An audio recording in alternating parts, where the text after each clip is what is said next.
the Constitution itself, and they're trying to reverse engineer against a dictator. And Hamilton is anxious. He says, what if somebody should mount the hobby horse of popularity and create chaos? No man is above the law.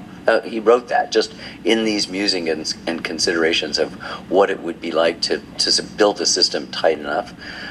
Jefferson was in Paris, stuck in Paris, writing to his protege, Madison, saying, and I took this out of the film, and I think it's worth having a really healthy debate about after Trump was reelected. He said to Madison, what if someone should lose an election but pretend false votes and reap the whirlwind?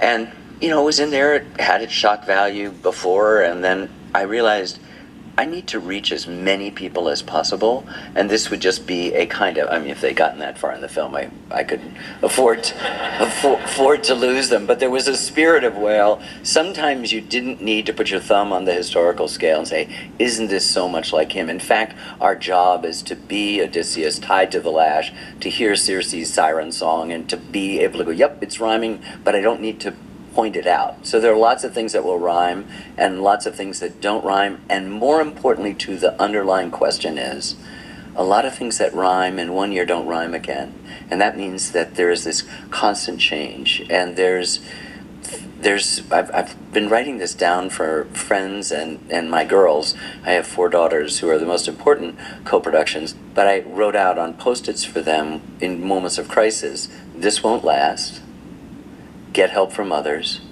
and be kind to yourself. Now, those are essentially psychological in their origin, but they do apply.